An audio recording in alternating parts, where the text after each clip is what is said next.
guys, welcome back to my channel. So I realized I started filming this without actually giving you guys an intro.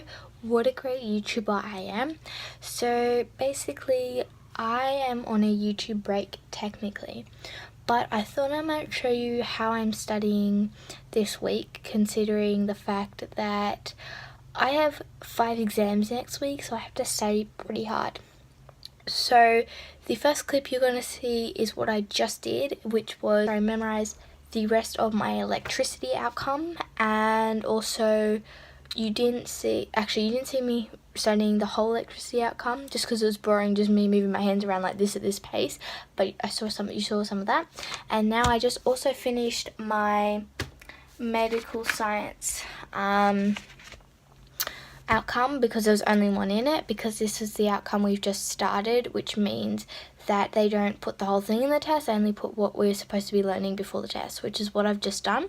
So now that that is done, I'm going to go and have a shower, and then from what you saw me writing what you're about to see is what I wrote on my list.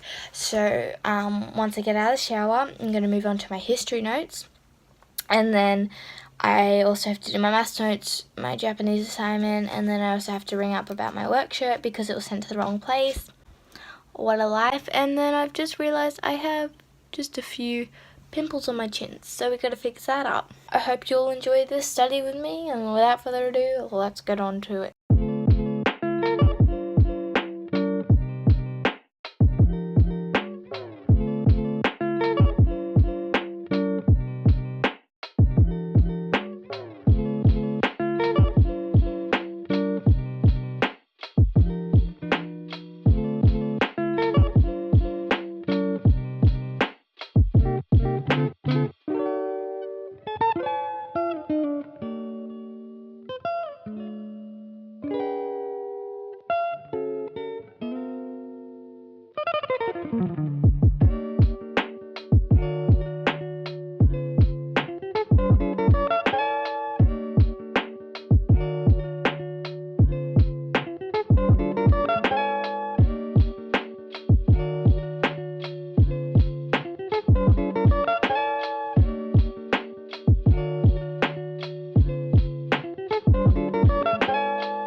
Hello everyone, so it is now Tuesday and it is almost 7 o'clock, and the reason I'm vlogging today as well is because I didn't get a lot of footage yesterday from the study.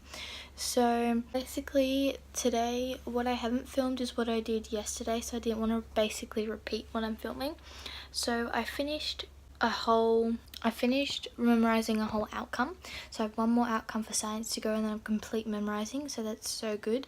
Then I had dinner, which for dinner we had honey soy chicken and fried rice, which was really nice.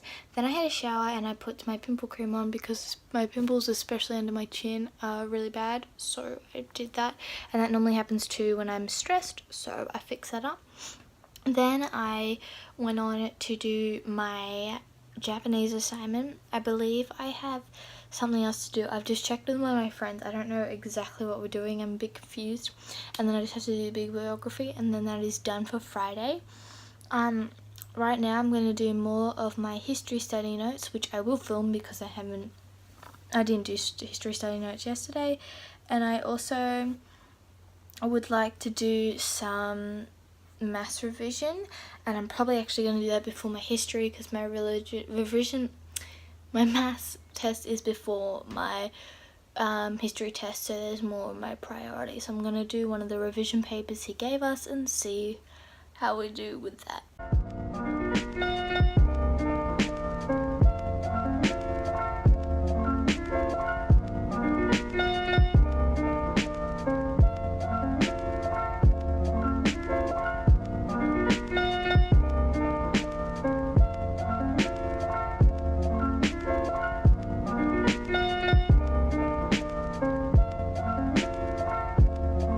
Okay, I just yawned. I'm not crying, I promise. So, to end this study with me, I thought I might show you how I organize my 25mm 2-ringed binder.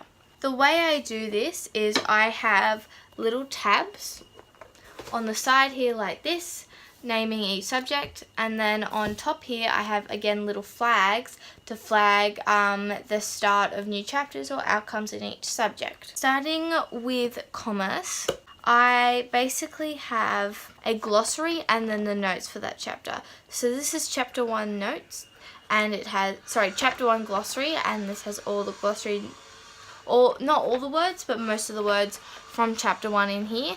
And then if I forget any in the glossary, I just add them into the notes. It's an example of my notes is this. So the way I set it up is I go chapter 1 notes, and then I go into little headings like 1.2, 1.3, 1.4. The only thing I do differently now is I don't actually write the mini subheadings for each one. I only write the number, just because I feel like it's irrelevant to write the subheading. So moving on to science, the way I do my science study notes is I do it very similar to my commerce. The only difference is I have diagrams in it, and I actually have subheadings, if that makes sense. So here are my outcomes. I just can't show you the top, but here are my outcomes. So you have the mini subheading, and then it tells you everything you should be doing in here, or what you should know. So what I do is in my notes, I write down the subheading, and then I do a diagram or notes. So that's how I do it, and obviously once I complete it, I highlight it in purple. You're probably wondering, what is all this blue? So the blue means that when I'm memorizing my notes, I obviously highlight the keywords, and I'm not saying now, when I'm writing my notes, I do put the keywords in there. When I'm writing my notes, I do use the keywords only, and so when I memorize it, I highlight those keywords, and so that when I go back to memorize it, I'm not looking at the notes exactly. I can remember the keywords and then just fill in the blanks. And I find using a highlighter really helps me because I'm grasping onto the keywords more than I would without it. So, I'm here editing it a week later. Excuse my look. I hope that made any sense to you guys, because I don't know if it's my brain from being sick or it's just didn't make sense at all. But anyway, let's continue. You're almost at the end. If you're still watching, good job. My number one tip for when you're doing notes is to use colour, because it has been proven that using more colour helps you memorize. And I am not good at memorizing, so I took this advice and it has helped me tremendously. So if you're struggling memorizing your notes, please do it that way. I find it's the most helpful thing you could ever do.